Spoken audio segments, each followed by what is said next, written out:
Okay, great. We're on.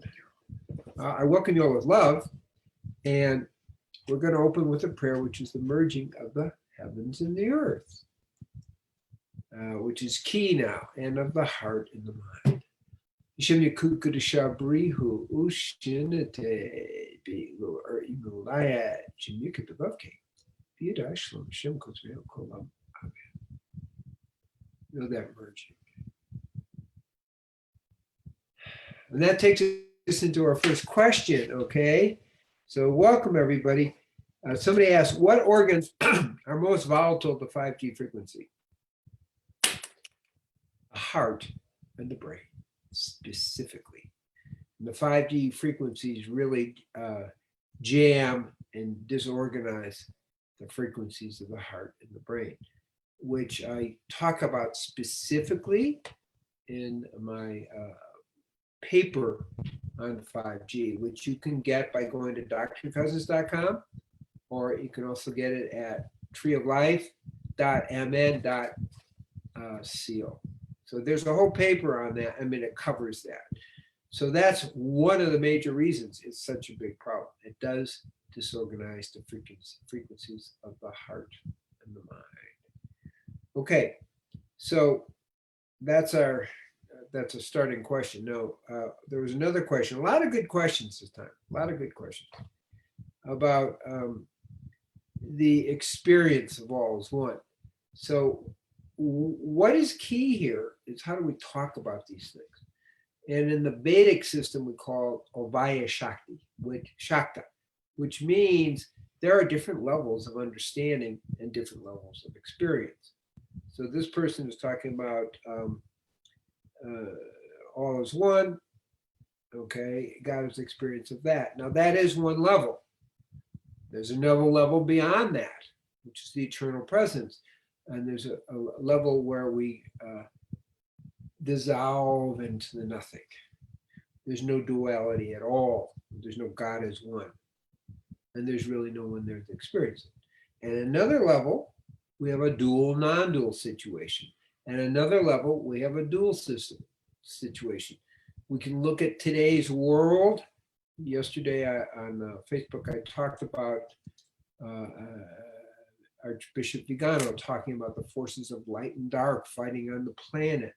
Archbishop from the Catholic Church was the representative of the vote to the president. So there are different levels. They all have their validity. There's not one way of looking at it. The key is for us to kind of understand that there's more than one level of how to discuss. And let's make sure we're discussing on the same level or it gets very confusing. So that's an excellent question, really excellent question. The next question, and is somebody, I said, I find myself having to censor my view of the world, which is in line with what you talk about, especially the workplace, through fear of losing my job, and feel this may have happened in the past due to me speaking of truth. How do I address it? This is like one of the more relevant questions we face today. And it is a difficult situation, and it's getting more difficult because we're getting into a Robespierre, French Revolution, mob rule. And we're looking at mob rule. You don't know what's going to be the wrong sentence this week or next week. So we really do have some questions. That is one reason why we've also chosen a new platform called treeoflife.mn.co, so that we actually have a private platform. Because at some point, unless some changes are made, even talking the truth in a spiritual way is not going to be, could get you censored. So there is censorship going on. People are in lots of fear, and it's kind of a bigger mob mentality. Now, spiritually behind that is demonic forces that are trying to suppress any level of truth. Okay, and I'm talking about really demonic forces and other planes. So what do? Well, there are a few options here. Okay, the first principle is we don't want to take on the mark of the beast. The mark of the beast isn't a tattoo saying 666 or vaccination, a Bill Gates vaccination. What the mark of the beast is taking on thought forms and the actions of the beast, of the matrix. And that's what they're trying to do. Don't say this, don't say that because it's not politically correct or you'll offended somebody. I mean, there's so many explanations. It's absurd, actually. So as I think they said in 1984, the most revolutionary thing you can do is tell the truth. So given people have to make a livelihood and things are really tight now, what do? Okay, so one way to do it is understanding what I call détente. You're at work, you know where whoever owns the business may be afraid. A lot of business owners are afraid right now because they're really, everybody is feeling censored. So it doesn't really help to have a kind of a discussion unless you have a business setting like we do here, right? Where you know you're going to be supported. So if you're in a work situation that is in fear and you have to be really careful. Okay, that's one level. Another level is saying, well, fine, I'm willing to lose my job. The word détente is learning how to interface with a mob system. And I'm not saying one's boss is part of the mob, but they are psychologically because of the fear. The mob control, the mob rage kind of reaches out and intimidates people. So we're looking at a few things. You have your job, you have to be a little careful of your words. And inside be saying to yourself, well, I'm not taking the mark of the beast and I'm just going to be more quiet about it because that's my situation. The next level is, hey, it's time to stand up. It's time to challenge and encourage people to speak the truth. Okay, and that's obviously what I'm doing. And we'll see how long we stay on Facebook. Okay, that's fine. I mean, my role is not talking so much political truths, but spiritual truths. So right now it's going okay. Yes, we're getting shadow banned, but it's still going okay. We're still here. So that's why we've had our backup. And so what I'm going to say to you, everyone out there, is tune in, go to drcousins.com, see how you can link up to the newsletter so you get some information, actually accurate information, scientifically accurate, spiritually accurate information, and then also consider being part of the Tree of Life community because we're there to support you. Okay, so you can hold your job, but have a place to express. What isn't good is to completely suppress yourself. That is not healthy. So if you have at least a place to share, communicate, you're not isolated, you're not alone, and you don't go into there's something wrong with me. So these are things that happen in a variety of fascist things. Obviously, we're looking at the Red Guard, we're looking at the French Revolution, we're looking at the Soviet Union with the Bolsheviks. These are things that really happen in very clear ways. So you have to have a little wisdom, but you also need an outlet. Okay. And the final thing is just to blatantly stand up. It just depends how to really get the message across and to encourage as many people as possible. And the interim is like the Tree of Life community. There's like-minded people, so you can start to get support so you don't want to feel isolated. When you feel isolated, that's when things kind of go downhill. The final thing is stay connected with your soul, which is all what our work is about. Meditate, hold that connection, expand that connection. So those are the different levels that we do.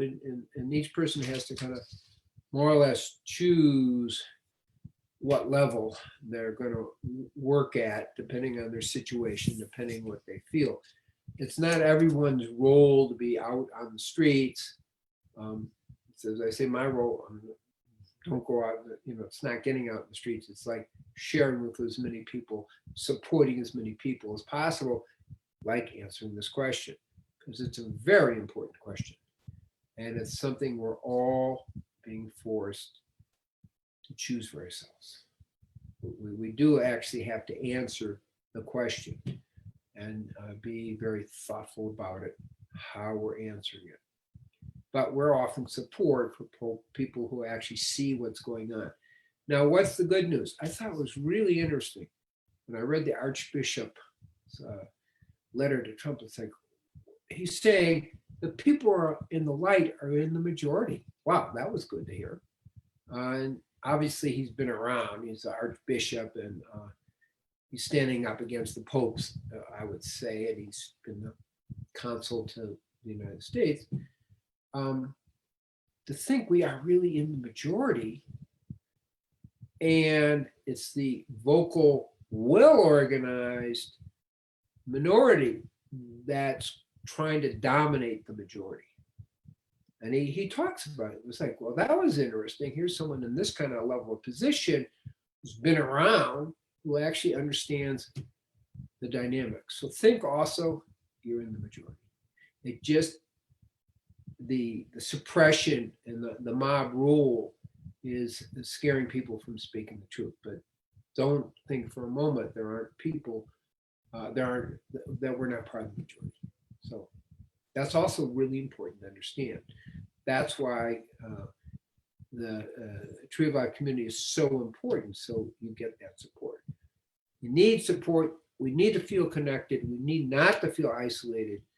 And then we can choose the best time to stand up for the truth and making a difference. Okay, so that's extremely important. Now, next question, got a lot of good questions. I kind of really liking it here. I'm just taking our time here. Is would you speak how you arrive at the understanding that God wants us to be vegan and that God never wanted animal sacrifices? How do you follow the Torah or Tanakh and arrive at this conclusion? It's easy. Let's go back to Gan Eden. What happened in Gan Eden? It was a live food vegan cuisine. Now, we have to assume that that's the way God planned it, since God created Gan Eden. So that's really straightforward, and understand that. Now, people fell from that, okay? And particularly in Egypt. So one of the issues that came back out, and different Torah sages really talked about this, is that the goal is to go back to the original live food vegan diet. That was a goal, but particularly after Egypt, people weren't really ready to do that. We have to kind of get that understanding. People weren't ready. So the great medieval physician, philosopher Maimonides talked about that. But the idea is to go in that direction. So there was never a movement away. That was, the Torah never taught eat meat. What it did say is, given in the transition and people aren't spiritually ready, you got permission to eat meat if you weren't ready, with the caveat to move towards a live food vegan diet, the Garden of Eden diet. So if we weren't supposed to be live food vegan, we wouldn't have a Garden of Eden diet that would be what it is.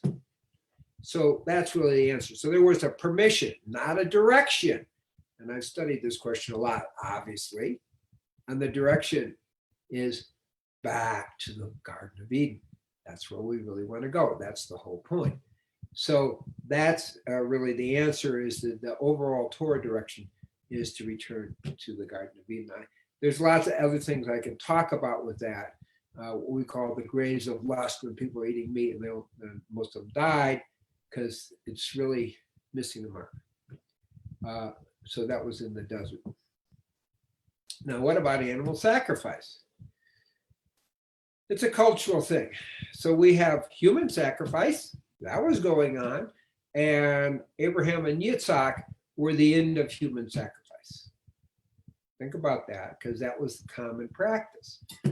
People offering their children to Baal and so forth and so on. Well, we don't want human sacrifice. That's not going to work. And so animal sacrifice is the next step down. That's how we got there. And Rav Kook, who was the first rabbi of the state of Israel, specifically said that in the end times, we will go back to away from animal sacrifice and really having sacrificing wheat and oil and so forth. So that's what he said. But initially, when the temple is rebuilt, there'll be a little bit of animal sacrifice as part of the transition. So I think it's important to see the bigger picture, including transition time, back to Gan Eden and back away from animal sacrifice into, offering the grain and the oil. So that's really the overview. And there is a lot of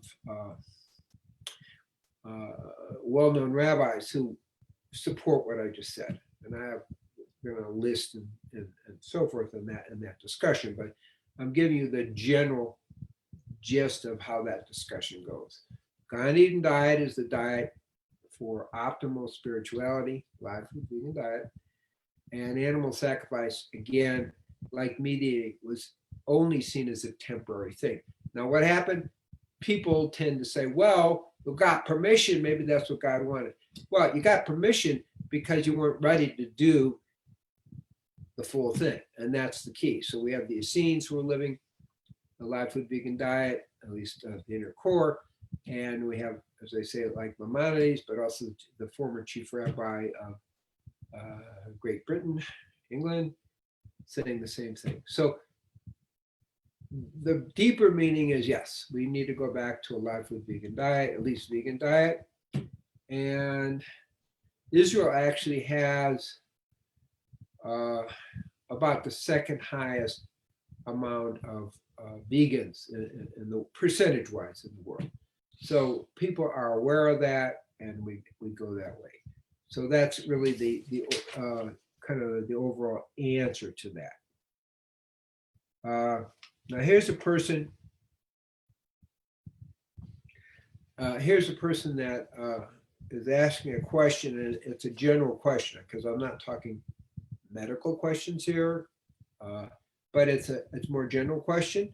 What would you say to a long-time vegan, 20 years, who's mostly raw, but still feels long bouts of intense depression? Okay. I'm frustrated because I keep reading testimony after testimony from raw vegans reporting that they no longer feel anxiety or depression. And that it's impossible to be a vegan, especially a raw vegan, and not feel good emotionally. So it's really a great question because reality is a little different than people's idealization. So in my research, we know that 400%, when people go to a live food vegan diet, there's a 400% decrease in depression and a 300% decrease in anxiety. Obviously, something good is happening. So what I see is that when you're on a live food vegan diet, you are increasing all the neurotransmitters and naturally coming into balance. Okay, so that's why so many people do so well. However, in a deeper kind of look at it, there are some people who are genetically a little bit more disposed to have an imbalance in the neurotransmitters. And so the live food vegan diet can only go so far. And I think that this person here is talking about that. So really what's in order here, since you've tried it, you've done all the good things, is you need to work with an orthomolecular psychiatrist who specializes in balancing the neurotransmitters. It's like there's another level because we have honestly a more genetic and epigenetic imbalance. That's the work I do all the time. So that's why I'm talking about it. So you can do everything right, but if there's a little bit of a genetic imbalance in neurotransmitters, you can get better, but you're not going to get that kind of great relief that a lot of people get. And so you do need a little extra help to make it happen. So that's a story. I'm not trying to get some extra business here, honestly, but I'm just saying, based on my 40 plus years of experience as an orthomolecular psychiatrist, among other things, all this is workable, all this is treatable without guarantees, without 100% guarantee, because that's not the way life is. But there's a genetic component to why you're doing so well, but still it's not relieving the long-term depression. So that's I'm going to say a really important question. Being a vegan doesn't solve everything, but it helps a lot. Okay, it doubles your amount of life with vegan, doubles the amount of energy, increases your subtle organizing energy field, so everything works better. We know that there's research in Germany, it showed that if you're eating junk food, you're putting out about 1,000 biophoton energies, which are light energy coming off of you. If you're just a cooked organic vegan, you got 23,000, which is pretty good. If you're a newborn baby, you got 43,000, better. But if you're doing live foods, you're going to run about 83,000. That's a lot of biophotons. And then if you're doing that plus some Chinese herbs, it goes up to 116,000. So this has all been researched. So what I'm sharing. So obviously our diet does affect the amount of biophoton life force energy. So we have to be clear about that. But at the same time, we are dealing with genetic tendencies that make a difference. So that's the way of understanding it. Again, with the live food diet, even the vegan diet, we double or triple our amount of life force energy and our endurance, that kind of thing. So that's what I would say. When I mean makes a difference, makes a huge difference. I don't know, you may have heard it, but I'll just say it again because it's a personal testimony. When I was captain of an undefeated college football team, I could do 60 push-ups and 7 pull-ups, okay? 500 sit-ups. I was in pretty good shape. So here I am, let's say, chronological age of 77, and today I did 700 push-ups. And, just a lot stronger than I was even 57 years ago. How did that happen? Well, you could work at it, and a live food vegan diet is very empowering for increasing it. So everybody can, not everybody, but we can get better with age. We can get more flexible with age, and we get stronger with age. We can also have more endurance. So kind of see the big picture. Yes, you do have to work a little harder, but it's worth it. So that's what I'm really wanting to share with that. We don't want to get discouraged on that. Okay. Boy, great questions.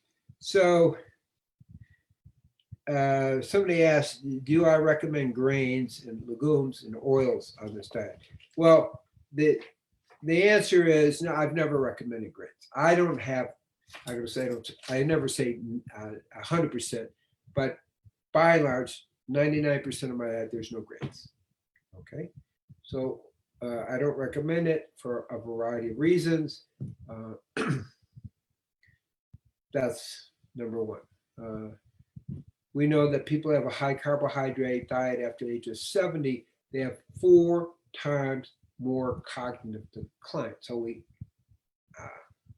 just that alone, that's all I have to say. It's like, who wants that? So a high carbohydrate diet, grains are high carbohydrate. So in my diet, very, very little, less than 1%, maybe a tenth of 1%. So that's what I'm saying. You don't need grains. Legumes, for some people, most people need some level of digestive enzymes to do that. They are cooked, but you can have some of them raw. But I don't, for people who have trouble being, let's say, you're 99% raw, which I am, hey, legumes, beans. The key that I've observed, which is the best I can do here, is 80%. The bottom line is at least 80% raw, 100% vegan, at least 80% raw. So in that context, beans, legumes, or something that fit into that diet. Optimal diet, the Olympic diet, as I write in my books, doesn't include anything cooked. So kind of that's really what I'm saying. Now, what about oils? I'm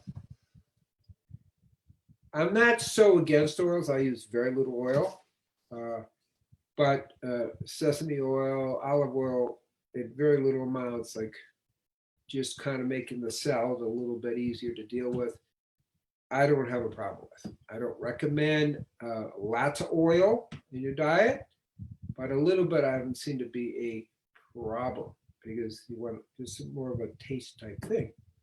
So that's what I would say about that. There's one other question. Oh, do I need to eat a pound of greens a day? Well, we're all different, okay?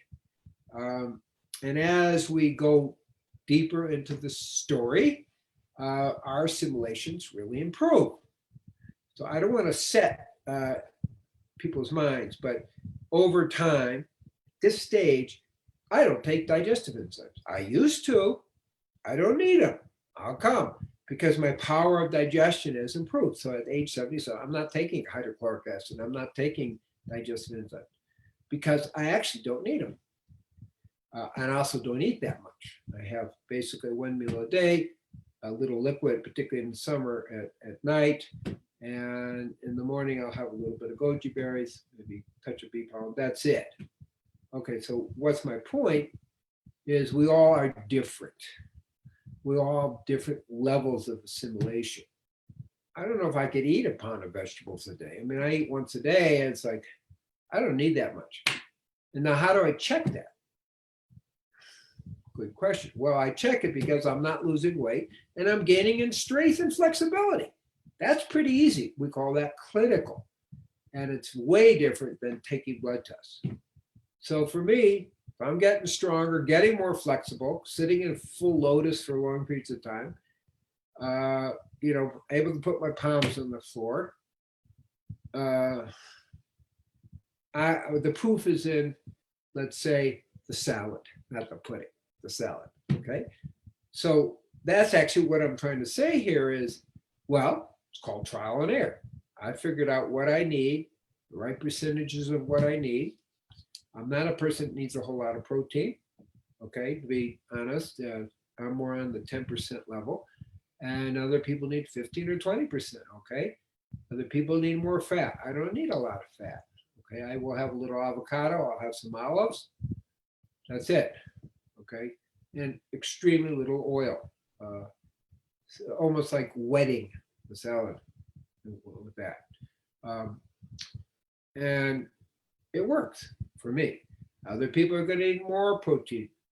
Other people are going to need more fat and less carbohydrates. And the only carbohydrates I really have, vegetables and a little bit of fruit. I'm not against fruit, but vegetables and a little bit of fruit and sea vegetables, it's pretty much what I eat. And I arrived this by trial and error, okay? So over the years, this works. How do you know it works? We look at strength, we look at flexibility, we look at your stable weight. All these things work. So, for me, my weight's stable, getting more flexible, getting more strong. So we have to assume with the minimum amount of understanding, not theoretical, not book knowledge, that it's working. How complicated is that? So you have to actually have trial and error not and so books, my advice, all that are kind of a way of getting you started. Okay, so I mentioned fast oxidizers, which need more fat and protein, and slow oxidizers, which need slightly more carbohydrate and less fat and protein. So I'm more of a slow oxidizer, and I really don't need that much protein. Now with age, you need a little bit more. This is a true story, and I've told it before, but I think it's important to understand. So a few years ago, I'm struggling with, I can't get more than 25 pull-ups. Okay, so I look at my diet, and I'm really only doing about 8% protein. And above the age of 60, you really need to increase your protein. So I add 1 tablespoon of blue-green algae. I like E3 Live, I love that. 1 tablespoon. And within 2 weeks, I was up to 50 pull-ups. Okay, I've hit 100, but in 2 weeks, I was up to 50. I made 1 adjustment. That's it. Like, what's it? And that's how we have to work with it. Okay, that's what I'm trying to say. There has to be a certain amount of trial and error, and it does vary with your age. So people in their 40s, this research was done on men, people who have excess protein have double the rate of mortality and 4 times the rate of cancer. Well, that's kind of a message. But again, in your 60s, you start to need a little bit more protein, which is what I did. I made the little adjustment, 1 tablespoon of blue-green algae. Okay. So that's how it actually works as we look at the unfolding of the whole picture. Trial and error. You have your baseline, energy, clarity, I didn't mention, but energy, clarity of mind, strength, and flexibility. If they're improving, you're on the right track. So that's kind of an overview. I really appreciate all these questions because it's fun to be able to share and make that accessible to people. Now, as I'm talking about all these things, we're getting ready to talk about meditation. I want you to be aware that there's a whole lot of censorship, and probably 100% of you know that already. I'm not telling you anything new here. So just tell them I'm going to call them back after 6. Okay.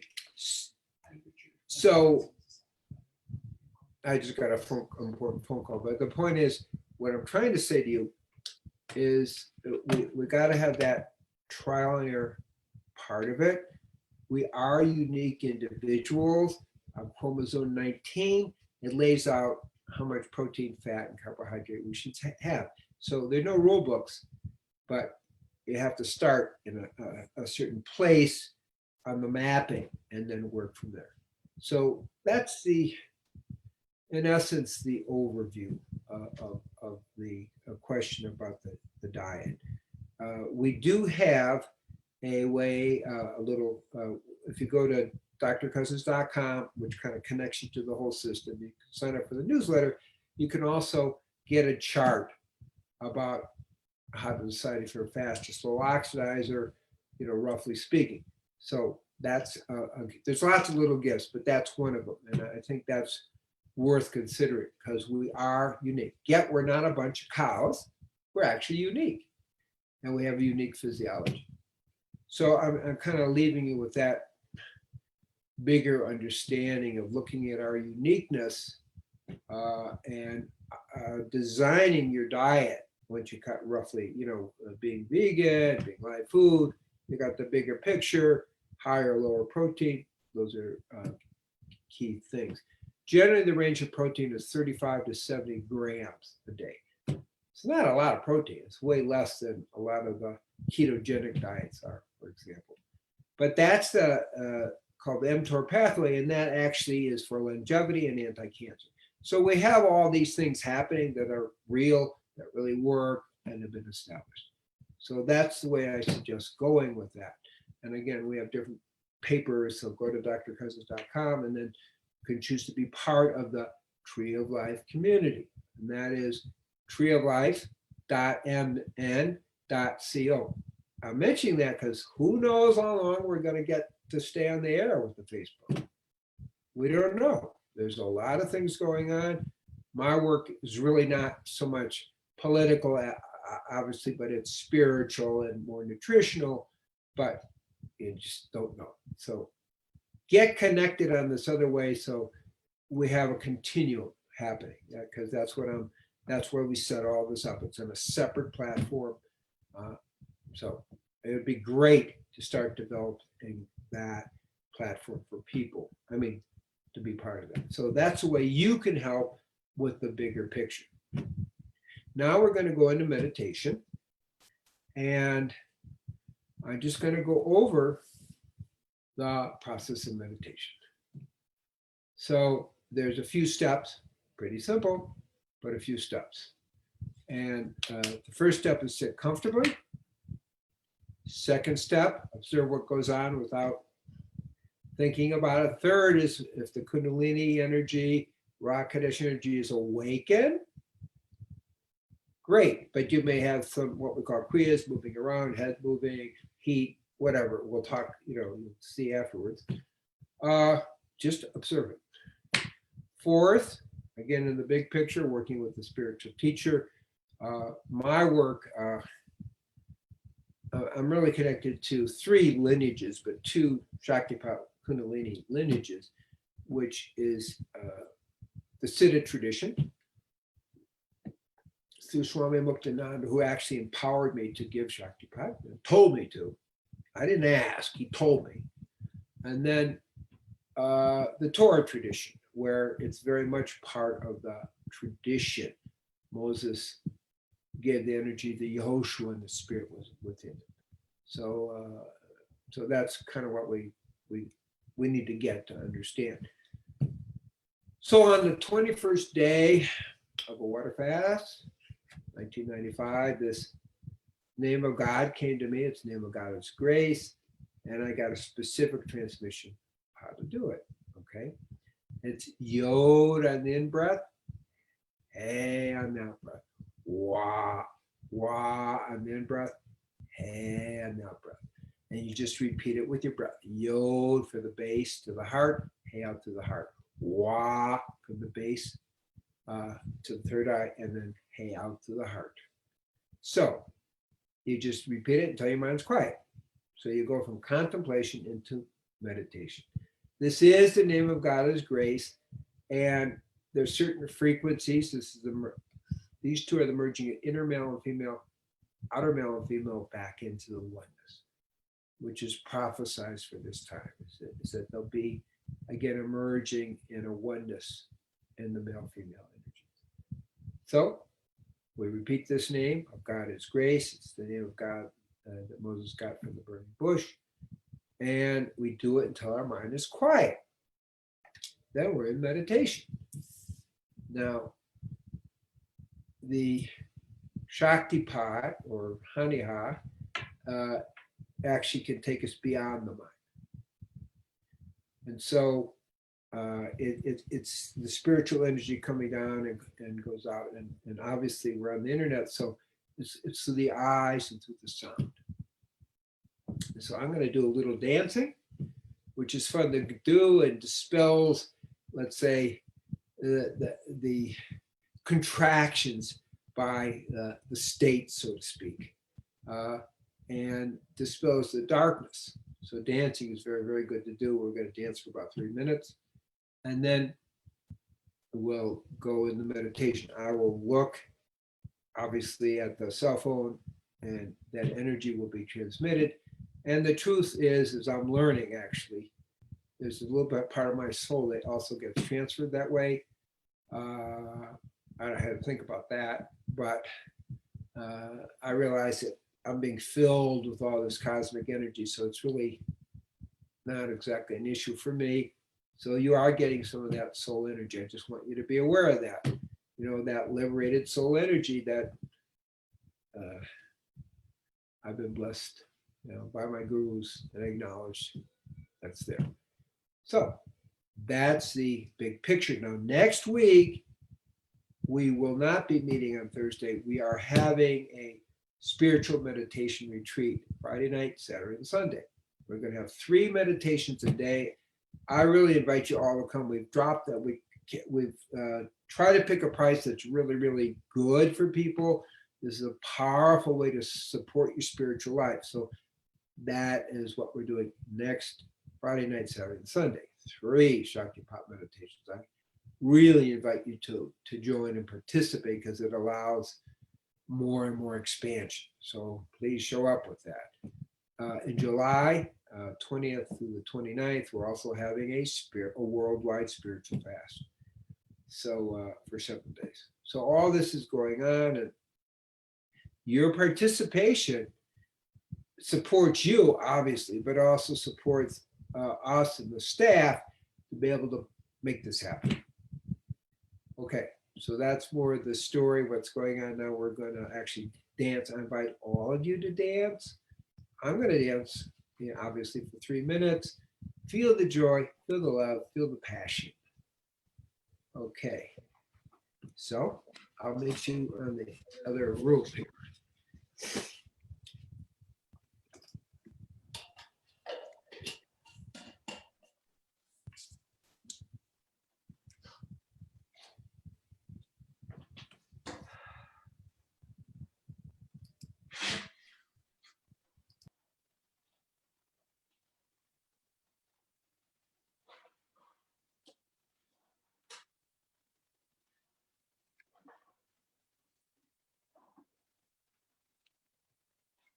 Okay, about ready to start the dance. 3 minutes. Please, everyone, go for it.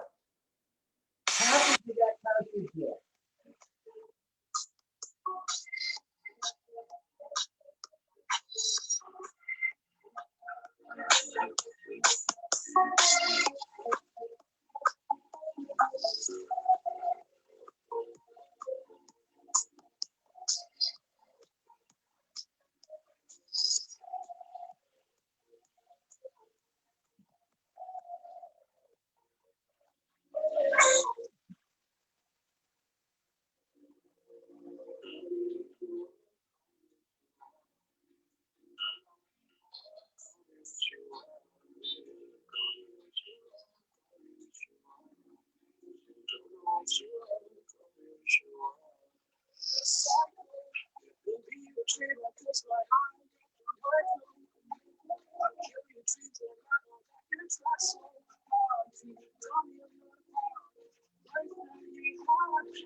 Now we're doing the Shaktipat through the eyes.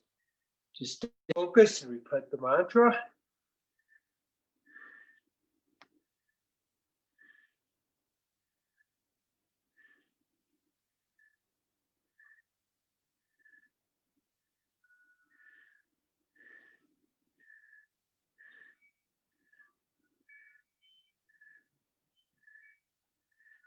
Feel the energy coming through, that soul spark being activated.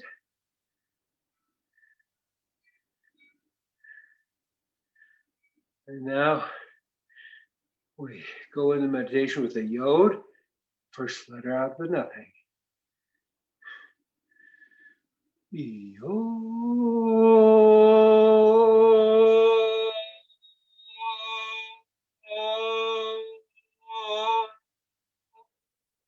And now into meditation.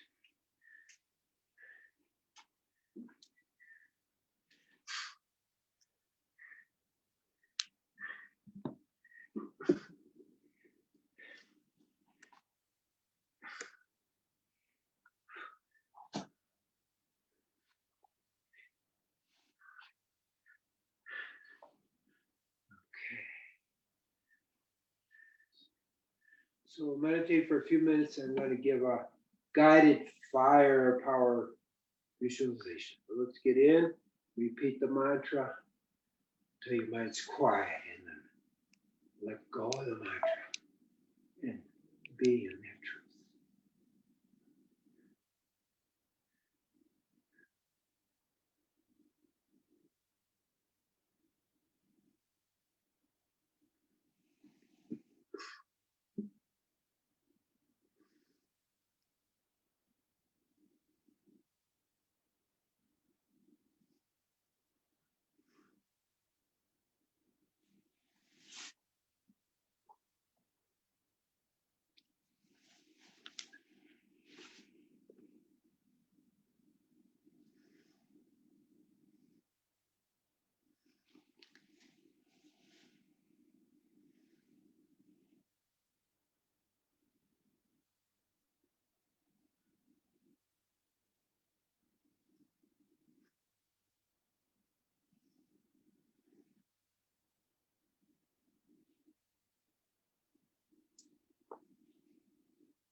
Okay, slowly we're going to do the visualization.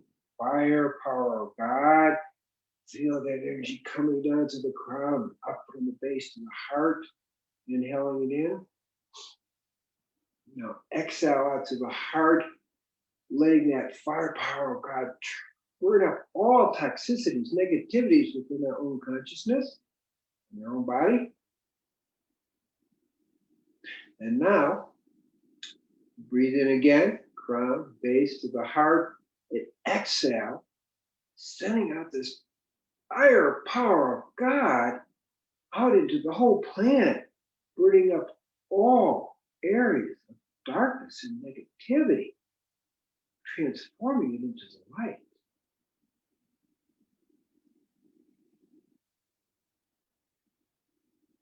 Now again, breathe in. Feel that energy to the heart. And now as we exhale, we're sending it out to the whole solar system. Bringing up all extraterrestrial forces of darkness, transforming into them. And we'll continue to meditate for 5 or 6 minutes.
Yo.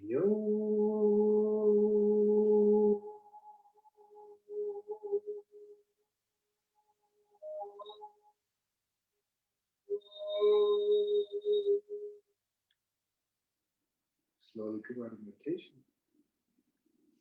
And we have time for just a little bit of sharing. So I'm going to ask kind of basically one question. Anyone feel any unusual heat or movements or hear see any colors or sounds? There are many things that suggest when the Kundalini is awakened, but those are some of the basics.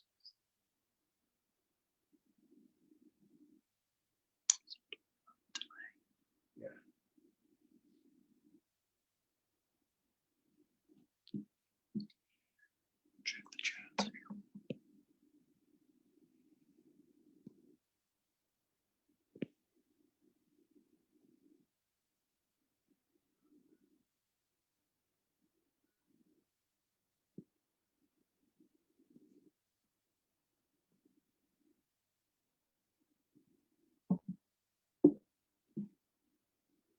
Heat, colors, and I thought I heard wind.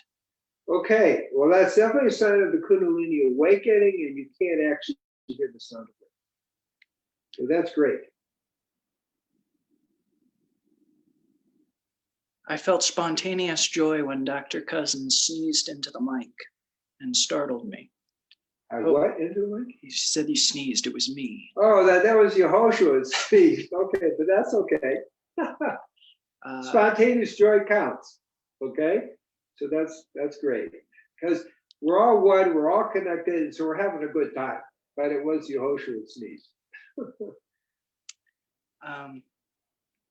Felt distinct movement in thoracic spine and better breath after that. Okay, so we're opening up the heart chakra. That's the lungs and the heart. Great. Looks like it's it. So I just want to note, so what do we do to keep this going? Well, these Thursday sessions are obviously really good. Getting Shaktipat once a week, obviously taking the spiritual meditation intensive further amplifies it.